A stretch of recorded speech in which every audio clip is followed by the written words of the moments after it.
All right.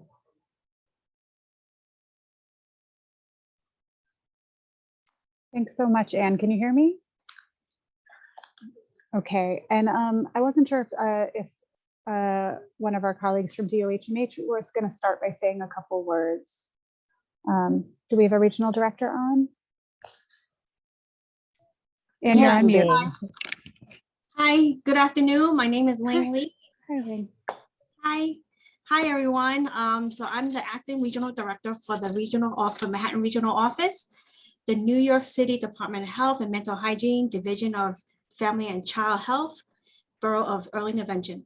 Have been partnering with New York City Department of Education to support children and families who are leaving early intervention and entering services offered through DOE. Our partnership includes modernizing our system, including the implementation of document transfer system, providing timely information to families and provider on preschool inclusion and transition from early interventions to CPSE, ensuring that families and provider are aware of broad range of service option being developed and currently available through the DOE, and working together to troubleshoot system issues and challenges through the work of transition coordinator. And we encourage all of you to utilize these resources when you need help to individual cases. We want to thank everyone for being here to support EI, children and family, and helping them to timely transition timely, appropriately, and to the most inclusive setting based on the unique needs. Welcome, everybody, and thank you. Great, thank you so much for being here and for that introduction. And I just want to echo those words and say that we have so appreciated the Department of Ed's partnership with DOHMH and particularly with the Bureau of Early Intervention. It has enabled both of our agencies to do so much on behalf of families. And we're excited to continue that work with today's presentation. So let's go ahead and get started. Also, I'm not sure if I introduced myself, but Jessica Wallenstein. I'm the Senior Director for Children with Disabilities in the Department of Education's Division of Early Childhood. And I'm going to start by talking about why we are doing this presentation today. And we are experiencing a real challenge here in preschool special education, where we are seeing a very large proportion of students ending up in restrictive separate settings after early intervention. So in self-contained special classes where students with disabilities are learning only with students with disabilities. We know that some children do need a restrictive setting like that, those with the most intense needs, but we are well above where we should be. We are seeing about 40% of preschool students with disabilities in separate settings. And we are seeing that these students are disproportionately boys, Black, and Latinx.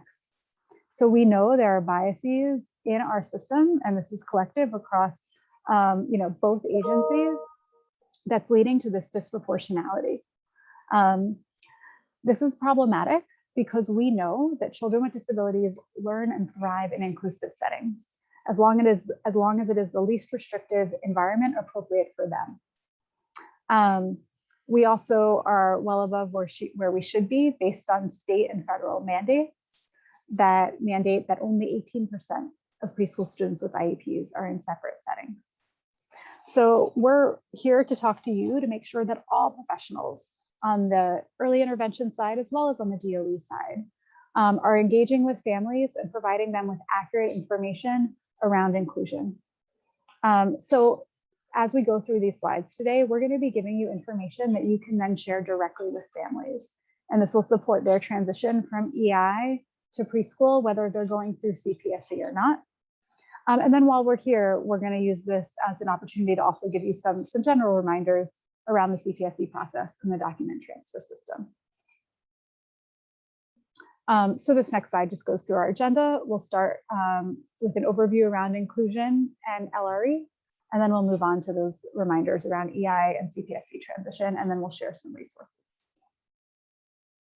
Okay.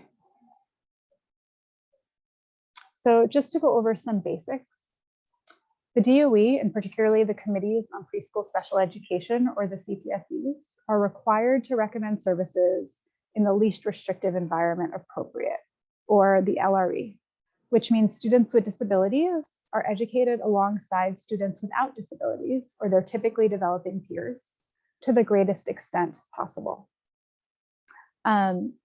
Inclusion is a setting where children with and without disabilities are learning together. For most students, inclusion settings is the LRE. It is the least restrictive environment appropriate. Again, only a small proportion of students really need that separate special class setting. I've already said it's 18% according to federal and state targets. But again, we are looking at a really problematic state of affairs where we're at a whopping 40%. And we're only seeing a small proportion getting recommended for our integrated setting, special class in an integrated setting, or SCIS.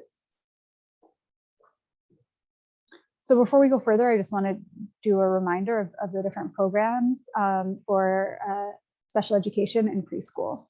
And this is somewhat of a continuum from least restrictive to more restrictive. So children can receive related services such as physical therapy, occupational therapy, etc. And these services follow the child to wherever they are, similar to early interventions, natural environment principle. There's also a special education itinerant teacher. Again, an itinerant service that follows the child to where they are. It could be an early childhood program.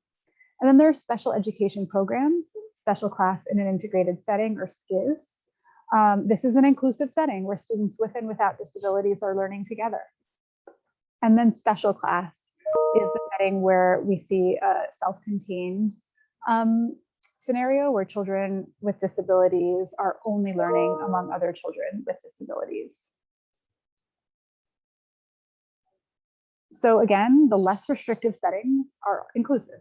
They have students with and without disabilities. And in our system, this is general education classes, education classes where itinerant services are being provided, SCIS classes. And again, we would only consider a non-inclusive setting when the disability is so severe and the child's needs cannot be met in an inclusive setting with additional services. So I want to talk a little bit about the special class in an integrated setting model. I'm sure most of you are very familiar with SCIS broadly, but in terms of what it looks like in the DOE, these are classes where no more than 50% of students have disabilities or have IEPs. In most settings, SCIS classes have two teachers, one general education teacher and one special education teacher. They also have paraprofessionals.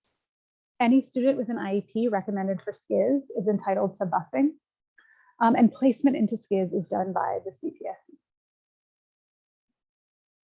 All right, so we'll talk a little bit about the benefits of inclusion. So not only are we mandated to ensure that students are served in LRE, we know from research that it has tremendous benefits for kids. And this is true for students with and without disabilities. When we think about children with disabilities, by having typically developing peers, they have role models from whom they can learn communication, SEL, and adaptive behavior skills.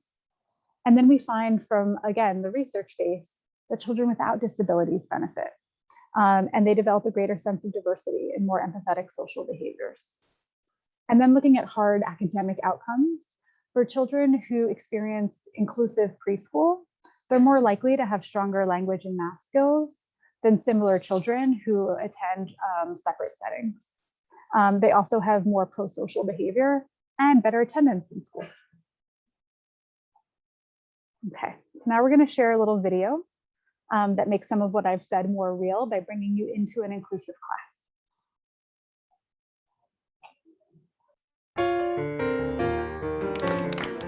We see so much progress in our inclusive settings. It just is a lot happier of an environment for all kids, for families, as well as our staff. So it's just a win-win.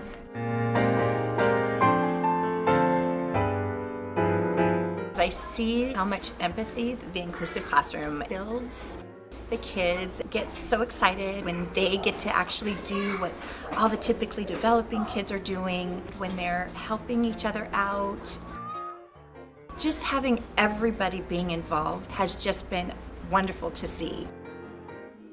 Inclusive classrooms are great for all of the kids. For the children who have an IEP, they learn from their peers. They want to learn from their peers. They want to imitate what they do. They watch them carefully.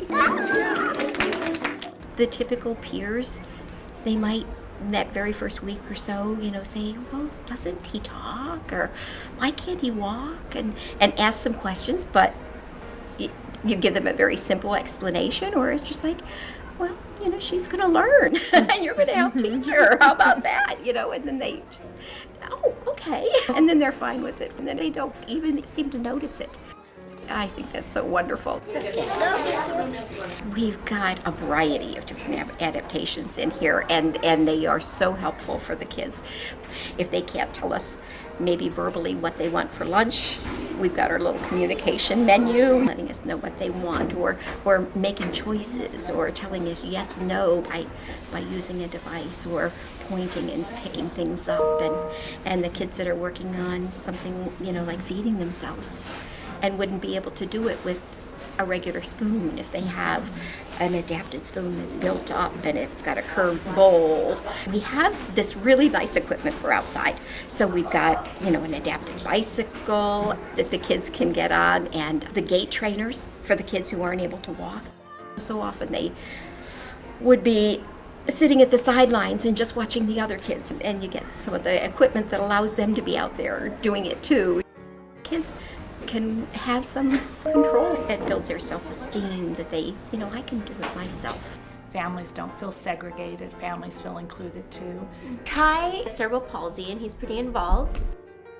I was very fearful that it was just not going to work. I was really committed to making it work, and I came at the beginning and helped him transition. And I don't know if that was more helpful or not to the, to the teachers. They were very willing to accommodate me, and they didn't seem like they were annoyed that I was there, which was very nice. 11. The staff here is amazing, and they've obviously been doing this a long time, and they have so much care and compassion for the kids that it makes a huge difference. I hear stories about how parents had to really fight to get this. It's like there's this fight between schools and parents, and I've never felt that way. Everybody's been so great to us and been very accommodating to our needs, so I appreciate that. One of the things that I think is most changing in terms of having inclusive environments is also for the change in teachers. 3, 4, 5. It's taught me, how to have them all work together, what adaptations I might need to make when I'm doing my instruction, looking back on their goals and seeing how I can adapt my specific lessons. It's just been a wonderful experience. We're able to kind of look over, oh, okay, this is what we're working on, this is our theme, these are what are some activities that we want to throw in there, and how can I make those accommodations I need for, this child who has poor vision, and this child who really can't sit, or this child who he has motor control issues. One of the keys for the collaboration is being in the classroom together and having open communication. I get to even do some of the small groups, looking at the whole entirety, and they all benefit from it. The kids do get more individual attention, whether they're a child on an IEP or one that comes in without an IEP. I think it benefits everybody. We have had teachers who have indicated to us that they would never go back to teaching a classroom without kids with special needs, because it has added an element to their quality of teaching. It has made them become better teachers, and it has been more rewarding for them. So I think that's a powerful statement too of the power of inclusion.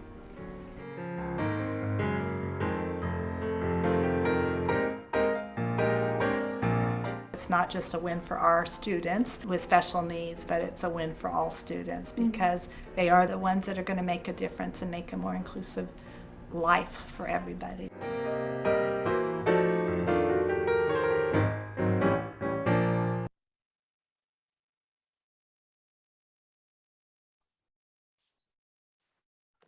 Great, thank you.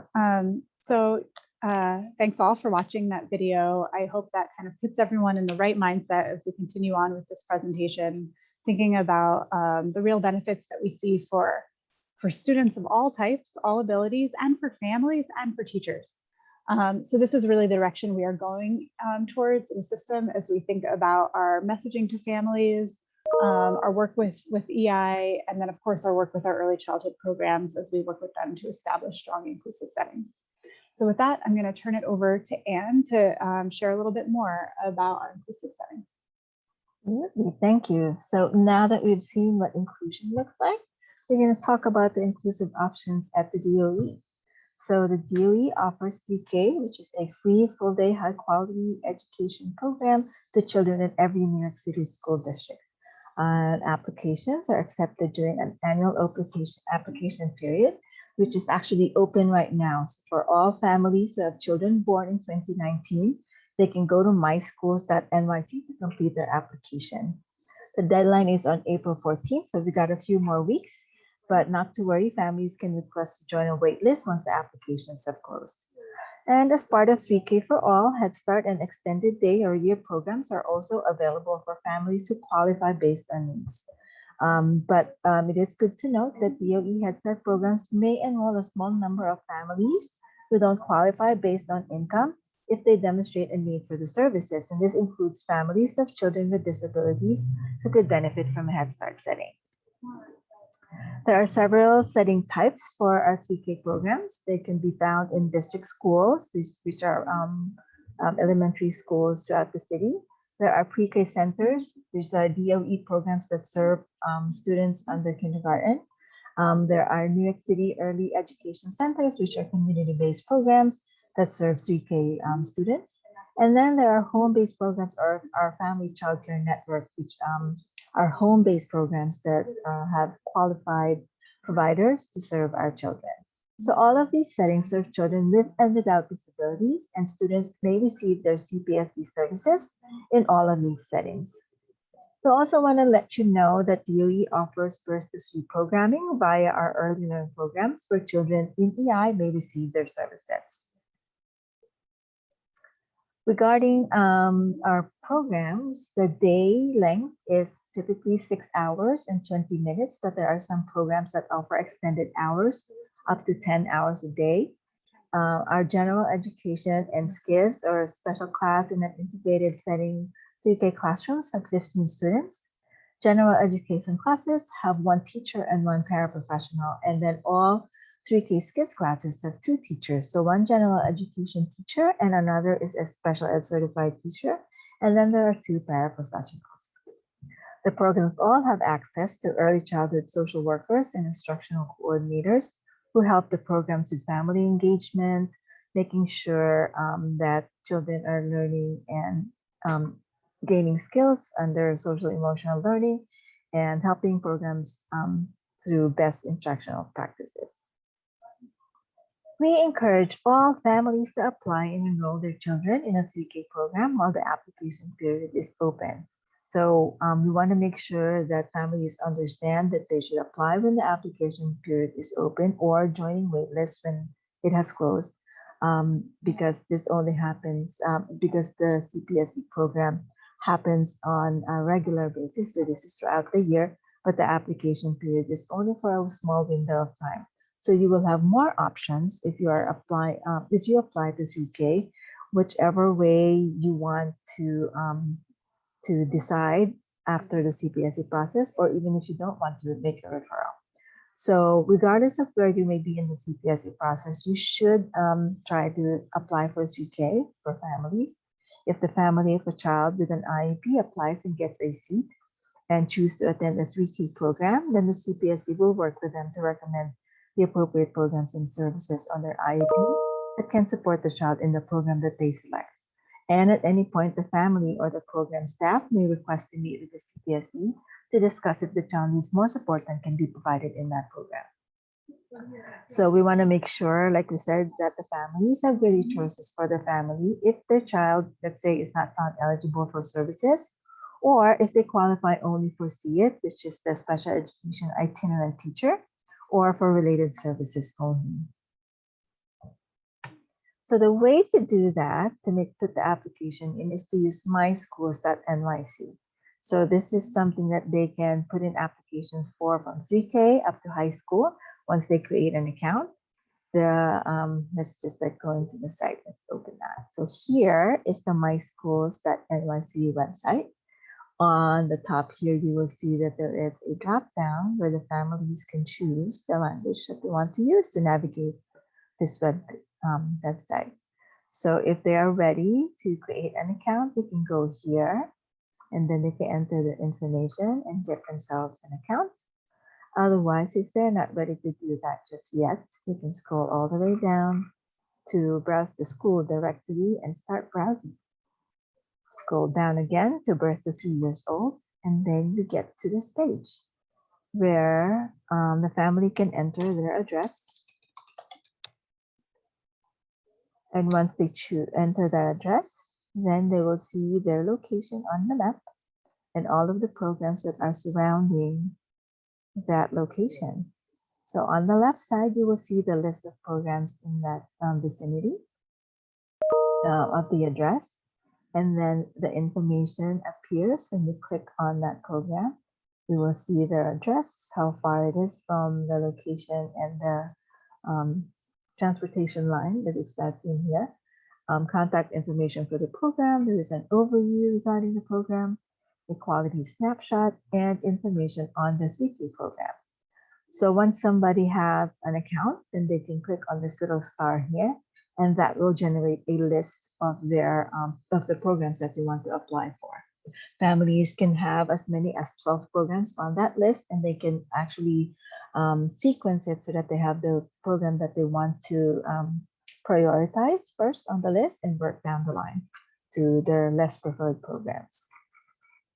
There are also filters here so they can see which subway line, if there's a preferred subway line that they want to explore the programs around, what district they want to see, the type of program. So that includes looking at either district schools or family or home-based programs, community-based programs or PK centers. There's also options here to look for the early learning programs if families are interested.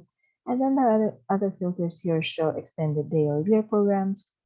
Head Start if the family feels that they may qualify for Head Start programming. And then there are early learn options around here. Also for early drop-off and late pickup. Okay, so that's a short and simple demonstration of myschools.nyc. So for service coordinators, when should you talk to families about these preschool options? So learning about inclusive preschool options earlier helps the families to make important decisions for their child. So you should be speaking to them about these inclusive preschool options at the IFSP meetings. We encourage you to share this information at the IFSP meeting closest to the child's second birthday. Let the families know that children with disabilities are welcome at 3K for All programs. Please share the family guide to early intervention to preschool transition during your transition discussion because it outlines all of these inclusive preschool options for the families. And then you should have ongoing conversations with the families about these options as you track their progress along the CPSE process for those families who refer. You should also talk to them about these options when the 3K applications open, which is typically around late winter, early spring, and also as the deadline approaches. And then, of course, you should also talk to the families as they are close to the potential age out date when the child is about to turn 3. For next steps, you should provide information regarding all inclusive preschool options. And when you're discussing the transition plan with families and helping them through the CPSE process, you're encouraged to discuss the benefits of inclusion, the continuum of services from least restrictive to more restrictive, all of the inclusive preschool options. You should talk to them about applying to 3K. And then if needed, they can reach out to a DOEI transition coordinator to learn more about their options. Of course, we have our helpline at 646-389-7171, or they can email us at ei2preschool@schools.nyc.gov. We're saying families, but also, of course, you are welcome to reach out to us if you have any questions and need any support throughout the process. We are, letting you know that we are discouraging you from telling families that their child will or will not be found eligible for CPSE services, or from commenting on a child's need for special class, or saying that their child is unable to attend a DOE program or an inclusive classroom or 3K classroom. Also from discussing what program a child should attend, or telling families not to apply to 3K or to wait until after the IEP meeting. And now we're going to go over some reminders about EI to CPSE transition. So now that we've spoken about our inclusive options, we want to focus on the transition and accessing special education services. So we'll start with the document transfer system, which is basically how the DOE finds out about our EI kids who are transitioning to preschool. The document transfer system allows for a one-way document transmission from EI providers to the DOE, and this is the mechanism that all service coordinators must use exclusively to transmit documents to the DOE. Please do not use e-fax or email to send the documents to CPSE.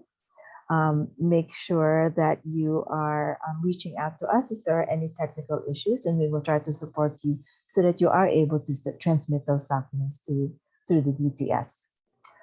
Some features: the DTS allows SCs to upload the documents, to input key child and family information to enable outreach and prioritization by the DOE, and for you to receive confirmation that documents have been successfully transferred. Some really important tips: please make sure that all your entries are accurate.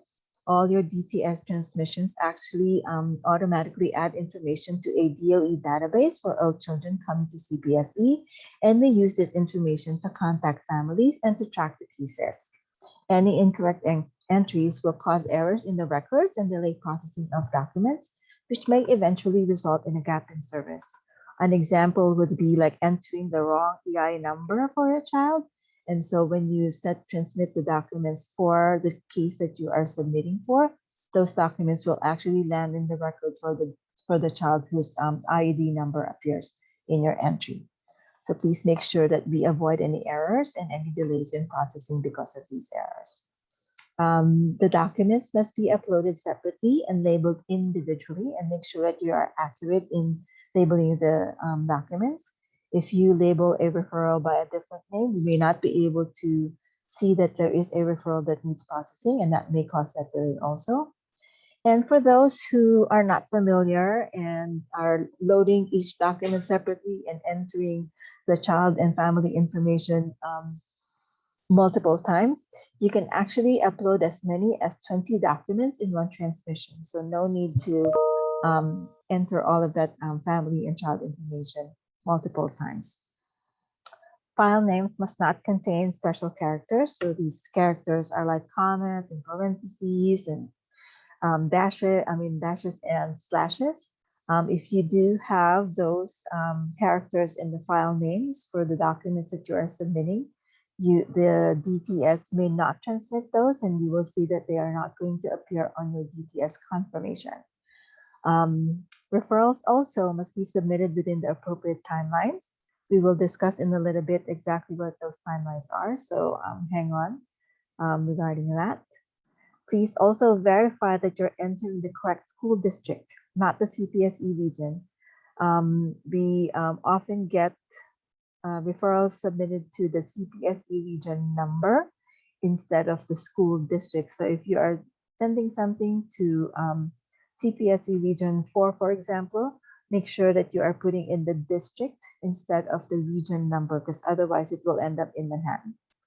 Okay, so please make sure you enter the correct school district by using the link that is in DTS. And of course, we're going to give you this link to the DTS guide, because any errors that you commit in terms of transmitting the documents will prompt us to ask you for resubmission.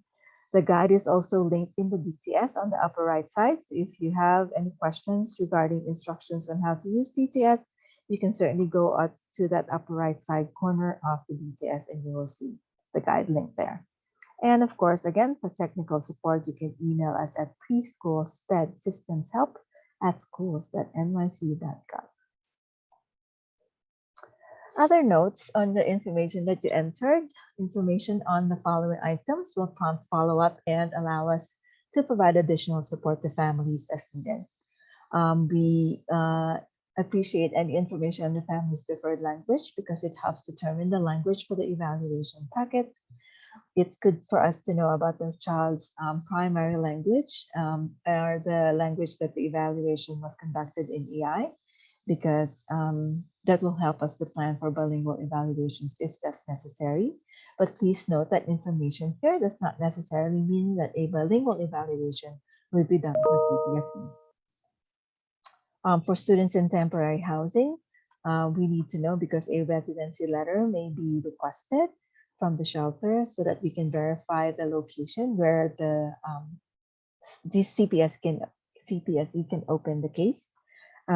For the email address, we want to make sure that we get one if it's available. The family consents to sharing that information because email is the fastest way to get the evaluation packets. And then for foster care families, it helps the DOE support the families through this transition because the process gets a little bit more complicated for families in foster care. Please note that surrogacy in EI does not apply to the CPSE process. And while CPSEs can coordinate with the foster parents, they must establish who has rights to make educational decisions and work with them during the process. Okay, so now we're going to go through each step of the CPSE process and discuss how you can support the families through each phase. Step one is the notification. So this is something that is optional for families, and when families opt in, the notification helps the DOE plan for those children who are coming from EI. Please do not transmit this document to the DOE if the family opts out of notifying the CPSE. And when you enter information in the DTS, all of these, the fields should be completed when you're submitting a notification. Make sure that the home district is accurate because this helps us to track and help our DOE EI transition team contact the families and talk about their inclusive preschool options, and then also offer any support through the CPSE process as needed. Step two is the referral. And okay, so here is what we really want to emphasize today regarding the timeline. So referrals can be submitted as early as 120 days before the child's first age eligibility date, which is based on the child's birthday.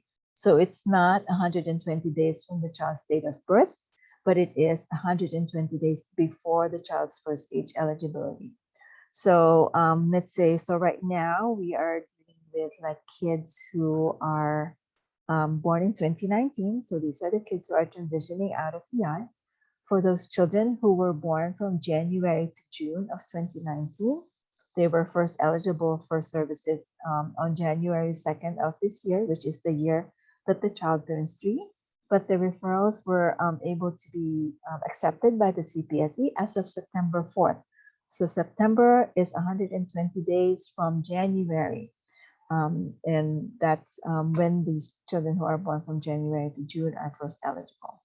Those children who are born from July to December, they are first eligible for services on July 1st if they qualify for services. And then those services, those referrals are accepted as of March of the year that the child turns 3. If you have any questions about these timelines, these are actually found on page 370 of the Early Intervention Programs Policy and Procedure Manual.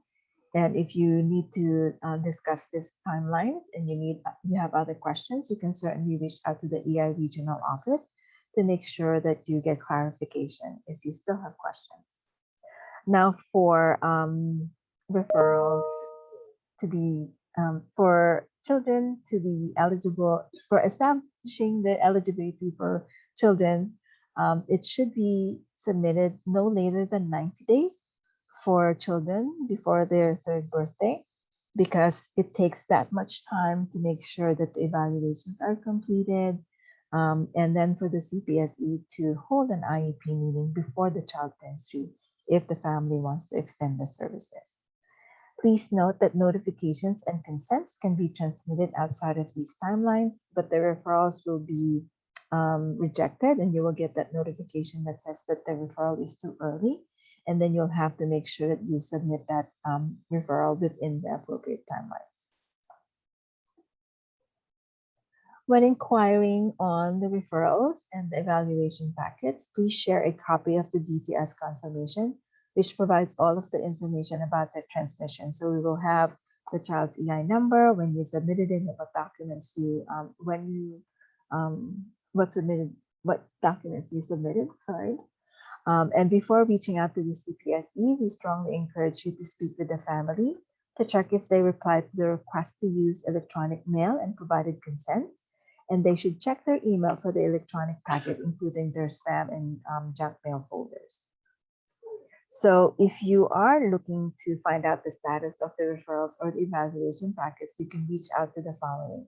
You can reach out to the chairperson who oversees the CPSE. You can reach out to the CPSE administrator if that is known. And you can certainly reach out to the community coordinator. So the CPSE community coordinator is a family-facing role that supports the families as they go through the CPSE process.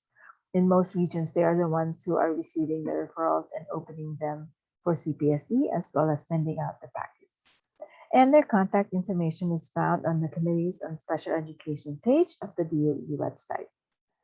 Please note that DOE EI transition coordinators don't process the referrals or send evaluation packets, but we can certainly support outreach to the CPSEs if you are hitting a little bit of a roadblock. So we are all really dedicated to making sure that there is continuity of service for our EI children. And the best way to prevent a gap in service is timely referral and regularly monitoring the family's progress throughout the process. The CPSE will make every effort to hold the IEP meetings before the children age out of EI, but they can't guarantee that the meeting will occur before the child's 3rd birthday if the referral was submitted late or the evaluations are not completed on time. If the child ages out, then they will still conduct the IEP meeting once they receive all of the evaluations. And if the child is found eligible, then they will arrange for services to start as soon as possible to minimize that gap in service. On to step 3. As of September 2021, MDEs received guidance that evaluations should be provided in person. Remote evaluations can be conducted only with the parent's written request. However, it's expected that remote assessments will be very limited.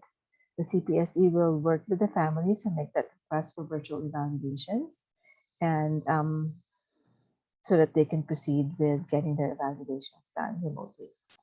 Unlike in EI, where the language of the evaluation is determined by the language or mode of communication used by the parent or the potentially eligible child, the need for a bilingual evaluation in CPSE is determined by the home language survey, which is completed with the evaluation agency.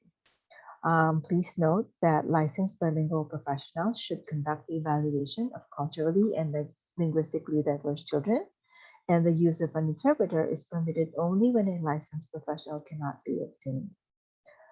Interpretations are actually available through the DOE upon request by the MDE.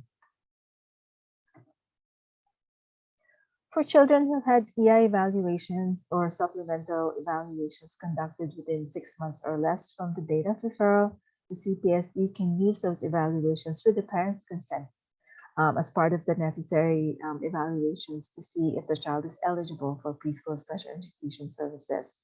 So CPSE may determine that these existing evaluations may fulfill the requirements to establish eligibility or to satisfy a component of the individual evaluation. It also reduces unnecessary or duplicative evaluations. So we encourage families to give consent to share the EI evaluation results. And service coordinators can certainly upload those evaluations to the DTS along with the referral. For families in foster care, the educational decision maker must sign the consent and participate in the evaluation. And unless their rights have been terminated or surrendered or limited, the birth parents or adoptive parents retain the right to make special education decisions for a child. If both parents' rights have been terminated, surrendered, or limited, or the parents are deceased or their identity is unknown, then the child's foster parent meets the definition of parent under state regulations and can consent to special education evaluations and services for the child. If the child has no foster parent, then the CPSE has to assign a surrogate parent. Now, the CPSE must make every effort to contact the parents. However, the child's foster parent may be appointed as a surrogate if the child's parents cannot be located after reasonable efforts. Step 4 is the CPSE meeting. Please do not request an IEP meeting until the CPSE reserves the completed evaluations. So if you are trying to advocate for a family to make sure that they get their services extended, talk to the families first, find out if the evaluations have been completed, or maybe you can reach out to the MDE to ask if the evaluation results have been sent to the CPSE. For families in foster care, please provide information on the educational decision maker if that is something that you know, because they are the ones who must attend the meeting and provide consent for services if the child is found eligible. And if the child is determined to be a preschool student with a disability, then the CPSE will work with the family to develop an IEP or individualized education program in the least restrictive environment. You may provide information about LRE and inclusion in advance of the meeting so that families are prepared. And we encourage families to share if they plan to apply or have applied or are currently attending a 3K for All program so that the CPSE administrator can work with them to provide appropriate programs and services in the program that the family chooses.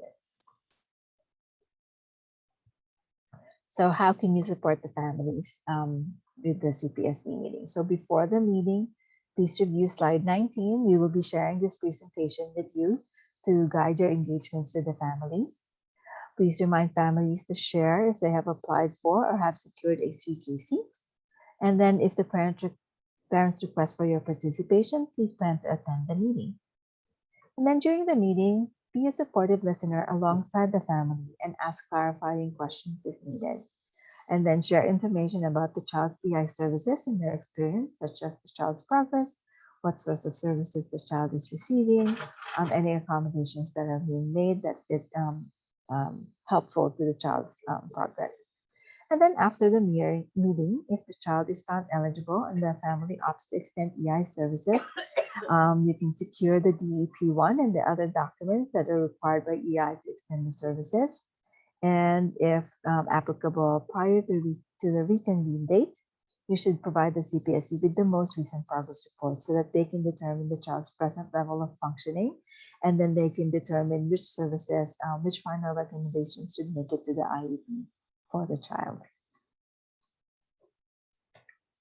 Now, what should families do if their child is not found eligible? If a family doesn't agree with the recommendations made by the CPSE and the issue can't be resolved at the CPSE meeting, they have what's called due process rights.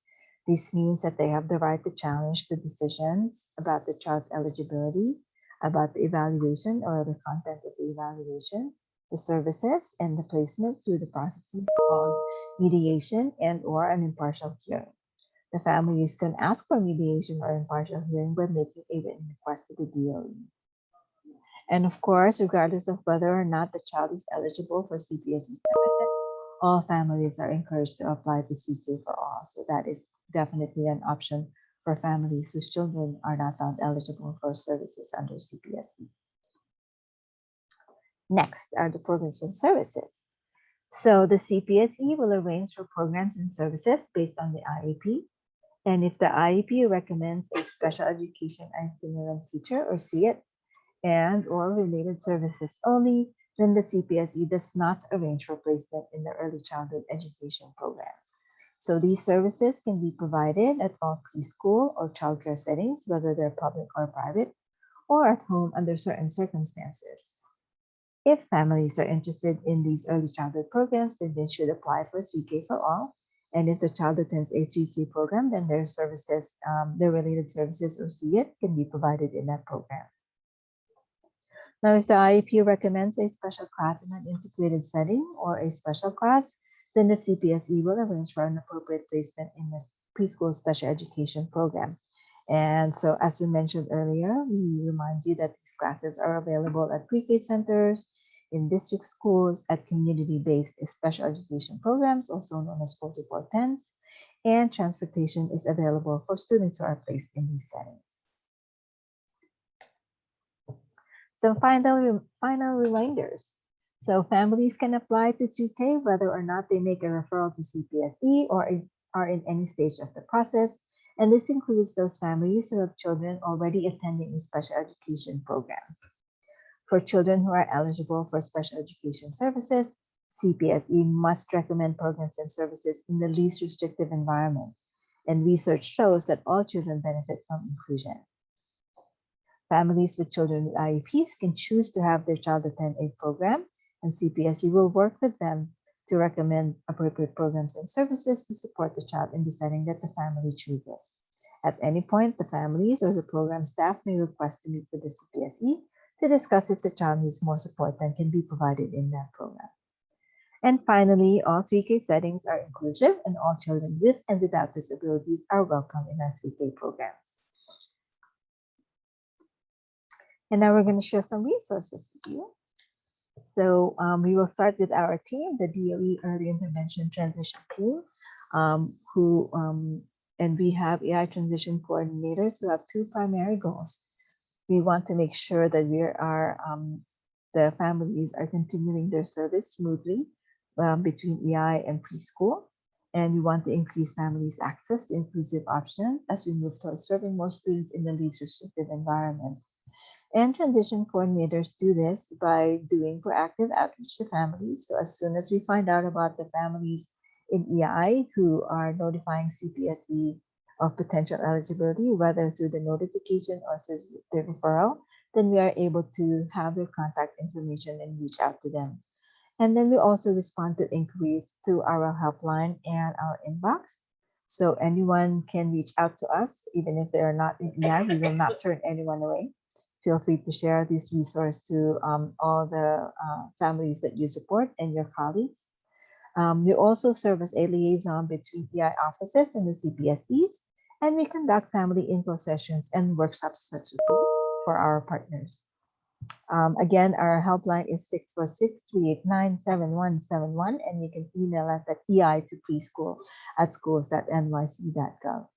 While our team is available from Monday through Friday from 8 a.m. to 4 p.m., you can certainly leave messages outside of these hours. We are currently hosting our spring family info sessions. We have a few more sessions on inclusive preschool options. So all families are welcome to join these sessions. They can learn more about the inclusive preschool options at the DOE, including 3K and pre-K for all, as well as how to access special education services through the CPSE. The registrations are still open. We have another session in English with Spanish and Mandarin interpretations on April 11th. We have a Spanish-only session next Monday, April 4th. So both of these sessions have AM and PM events. AM sessions are from 10 to 11:30, and the PM sessions are from 5 to 6:30. But we also have recordings of past sessions, and the ones that we are going to be conducting or have recently conducted will be posted on the Beyond Access YouTube channel for everyone to see. Most of the information that we presented here today and will be a great resource for families and yourselves would be the DOE Guide to the EI to Preschool Transition. This guide contains information on how families can transition from EI to preschool, not just for CPSE, but does include the details on accessing special education services through CPSE. This guide is on the Moving to Preschool page of the DOE website with this link that you see here. You just need to scroll down to the section on transitioning from early intervention, and you will find translations in all DOE languages on this web page. There is also the DOE Family Guide to Preschool Special Education Services, which has detailed information on all the CPSE process steps. And you will also find this in the same webpage, the Moving to Preschool page of the DOE website, with translations in all DOE languages available. Regarding support for 3K for all and pre-K for all, including Head Start. Program information and contacts and the 3K and pre-K for all application can be found on myschools.nyc, just as we demonstrated earlier. For support in applying, families can contact the outreach team at 212-637-8000 or 718-935-2009. General questions can be sent to esenrollment@schools.nyc.gov. And if families or you want to know more about 3K, then you can certainly go to the 3K page of the DAE website, where you will find a lot of useful information. So let's check out that webpage. So here is the page. You will see that there are videos, there are tutorials, and virtual tours, just kind of like an overview of the 3K and pre-K programs. There are tutorials on how to create a My Schools account, how to get a good application together, and we'll also talk about priorities and other useful information for applying. The link is here to apply to 3K for all, and there are other useful bits of information here. Okay. Now here is a list of quick links and resources regarding infant and toddler programs, 3K and pre-K for all. The My Schools link is here. The link to contact information for CPSEs, the guides, and our the EI transition team's contact information, as well as resources for the document transfer system. So here are a lot of you guys reach out to us sometimes that you're not able to log in or need to reset your password. Here are some resources for you. But certainly, if you need technical support, you can email us at preschoolsystemshelp@schools.nyc.gov. We also have external resources. So our main partner for that is Include NYC. It is the Early Childhood and School Age Family and Community Engagement Center for New York City. Include NYC is funded by the New York State Education Department Office of Special Education, and they promote meaningful partnerships with the community. They want to make sure that families are involved within the educational system, and they provide information and training about available service options and delivery systems for children from birth to age 21. You can visit their website. They have an English website and a Spanish one. You can call their helpline, or you can email them at info@includenyc.org. They also have a new Chinese resource page for those families who need those resources. Other external resources, this is additional information on community-based organizations and nonprofits. There is Advocates for Children of New York, Parent to Parent New York, the Office for People with Developmental Disabilities, or OPWDD, Synergia, or Metropolitan Parent Center, and United We Stand of New York. So that concludes our presentation. See here that there is a QR code here, and you can just share this with the family so they can go directly into the DOE guide to preschool transition. Our contact information is here, and there are links to our past webinars that you can share or view yourselves if you have any, if you need any clarification on the information that we are sharing with you. Okay, so I am going to open up for questions that are coming from the chat. So if any of my team members are free to share some of those questions. Hi, Anne. The first question that we have is, what's the difference between 3K and CPSE? Okay, so 3K is for all children. For all children who are qualifying, they can be offered. CPSE is really only for families who choose to refer and are found eligible for services. So CPSE services or special education services are not available for everyone. Families have the option to make a referral and go through an evaluation and then a meeting to determine if they are eligible for those services. Then they have the option to accept or consent to the services so that CPSE can arrange for those services. 3K is for all students, whether or not they have an IEP, but it is through an application process that they can get a seat, or they can contact a program like a Head Start program to see if they are eligible for those services and if there is an opening that they can enroll their child in. Thank you. The next question is, are CPSE packets only being sent via email and no longer will be sent to the family's home via physical mailing? No, actually, they are still able to like mail the packets to the families. We just are saying that it is the fastest way and probably the most secure way right now to share the packets to the families. Of course, if families don't have access to email or are not savvy enough to navigate the whole system electronically, then those packets are going to be sent to the families. Okay, especially if there are any like questions regarding the email, or let's say there's a bounce back and that email address is not accurate and you're not able to get through to the family, then CPSE will send out a physical packet. Thank you. And the next question is in reference to transition conferences. When discussing transition, is this something that needs to be offered to the family? The transition conference, that is something that I believe is part of your duty under EI. It's I need Ling to maybe verify that. I believe that is part of the transition process that service coordinators, the roles that you have to play with the families, that you have to offer a transition conference. And it's up to the families to decide if they want a transition conference or not. Of course, they all go through the transition discussion, but the formal transition conference with CPSE is something that you have to discuss with the families. Ling, would you like to chime in on that?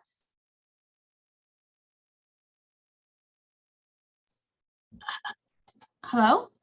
Hi, Ling. Hi. So they're asking if service coordinators have to offer a transition conference to the families. Well, only if the parent asks. Parent could request transition conference. So if a parent requests transition conference, then you have to submit a request, to the scheduler and notify them. Right, but the service coordinator should let the families know that that is an option, correct? Yes, yes. Yes, yeah, very good. Thank you for that. Well, All right, Millie, what's next? Hi, Anne, it's me. So Hi. the other question that we're getting is to please clarify if the referral can be done when the child is 2.6 or 2.8. So let's go back to you need to shift to not thinking about the chronological age. You need to start thinking about the eligibility date. So this is the most important piece, the first eligibility date. So for children who are born January to June, you must submit the referral within this timeline. So you can start sending in a referral for children born from January to June by September of the year before they turn 3. So please refrain from using the chronological age to determine when you can submit the referral. You will definitely get a message from DTS if it is too early to submit the referral. So use that. When you submit a referral, the DTS follows this timeline. So if you're submitting it too early, then it will reject it. But if it's able to be accepted, then you will be able to transmit those documents. Okay, so don't try to email or fax the referrals to CPSE. If you are submitting it too early, they will still send you back to us or let you know that they cannot accept the referral. So make it easy on yourselves. Just follow the DTS prompts. And for the children born in July to December, you can submit those referrals as early as March 4th. This is so that if the family chooses to have the child start on the day that they are first eligible for services, then if they have completed the process, then they may start those services by that date. So let's say there is a child who was born in February or March of 2022, and they were found eligible for services before January 2nd, then they can actually start to get services by January 2nd of the year that the child turns 3. So I hope that is clear. Do not use the chronological age to determine when you should send the referral. Use this timetable, which we will share with you at the end of the presentation. Thank you. The next question, it's actually a combination of two. There is a statement from Fatima and Elizabeth SCs stating that they're sending the CPSE referrals during the time frame that's on that chart, but the district is refusing to accept or issue packets until the child's about 2.5 or 2.6. I see. When you encounter issues like that, you can email us at eip@schools.nyc.gov. This is something that, we are, like we said, collaborating really closely with the CPSEs, and this is something that we are communicating with them.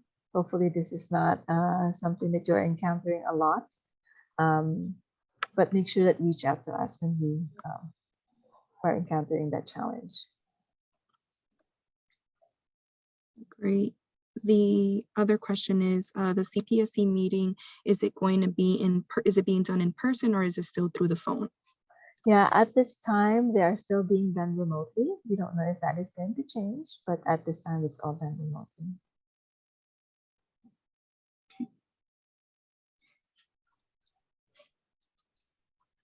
So another thing is a combination of a couple questions as well, which is the language of the packets does not match the home language, and some parents are not understanding the CPSE packets when they receive them.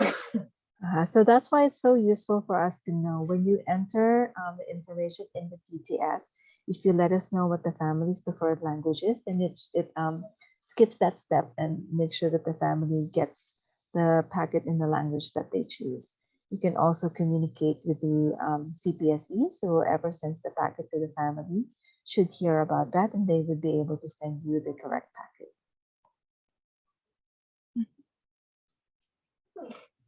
There aren't any other questions at this time. Okay, very good. So let's see. Oh, who has a question? Just chime in. You can unmute yourself and speak with us. Why? Okay. Okay, so there's one more actually a few more questions. One of it is there a school district locator? A school district locator. All right. So in the DTS, there is a link under the address that you can use. So let's go into the DTS. Let me see if I can get in. Hold on.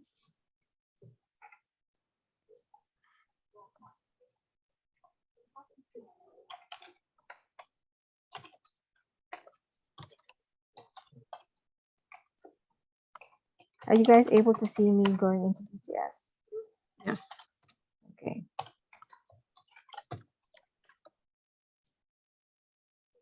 This does this a lot. Bear with me. I would think you guys have this. Oh, sorry.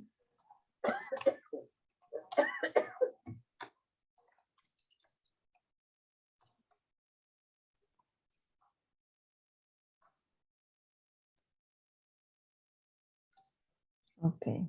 So when you try to upload a document and you choose, I'm going to choose, sorry, DOE, just so we don't confuse people. So if I select the file, we'll just pick something at random. And we'll say, oh, not allowed. Sorry about that. Let's just pick something else.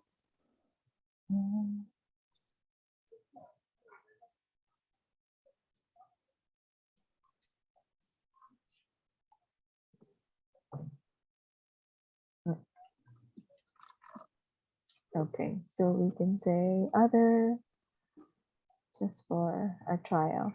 So once you have these fields, then you can go here, find district here. So this is my school. So that's exactly what you see. So if you say, like you showed earlier, use this, then you will be able to see the district and the program information. So this is a district 2 address, right? So that's one. There is also something that you use for, it's called the code. We can also share this with you. It is the Geographic Online Address Translator. So here, let's say we'll put down Manhattan. Okay. Street. And you click submit. You click on something that says city service information, and you will find the school district. So there it is, District 2. So we will add this link to the presentation so when you guys get it, you will have this resource as well. Just make sure that you follow the instructions. You click the borough and you put in the address and the street name separately. So far, just follow the prompts on the page. Okay, I hope that's helpful.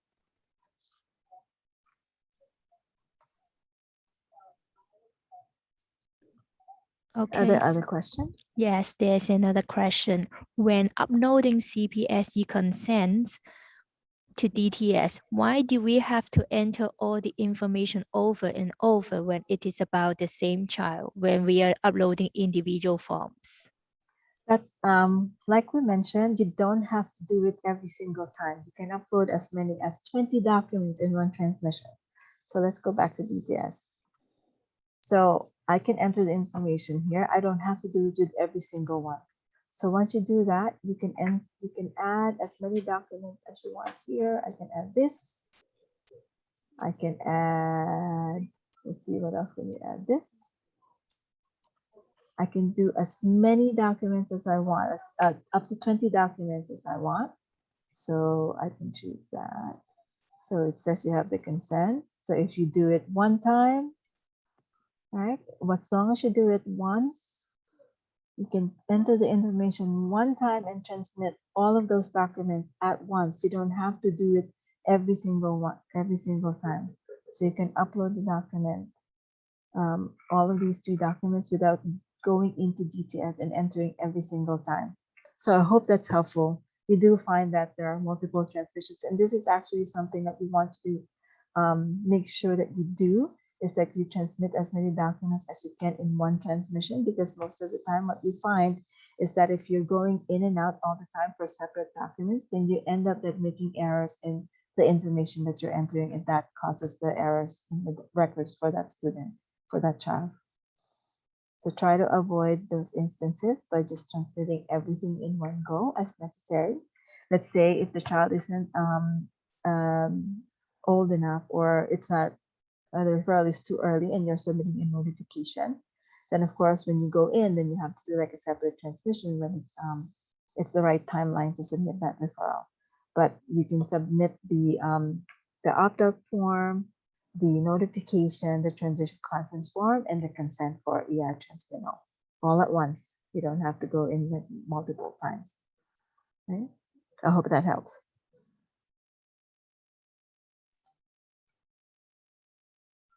Any more questions? There aren't any more questions at this time. Okay. So for those folks who have questions that come up after this training is done, you can certainly reach out to our helpline and our inbox. They are all available to you. We have transition coordinators that you probably have engaged with in conversation beforehand, so you can reach out to them as well. We are currently trying to onboard more staff so that we can support you even more and the families even more. But feel free to use our resources that we have just shared with you. We have another training session tomorrow. So for those who have not been able to attend, please share our information. They can still register. That tomorrow is the last session that we have scheduled. So please share the information. And we will be recording this and we'll be sharing it, folks. Okay. Oh, so somebody is asking about the certificates. Please reach out to your EI regional office regarding certificates or contact hours. We are conducting the training, but this is done in collaboration with the EI program, so reach out to them. They will get the list of the attendees for these sessions. And if you are able to verify your attendance and your identity, then we'll be able to share that information with the EI program. Okay. All right, everyone. So thank you all for coming, and we hope that you'll be able to use this information to share the inclusive preschool options with the families that you work with. If you have any questions about all of these, please feel free to reach out to us, contact us. We are so happy to help. Okay. Thank you, everyone.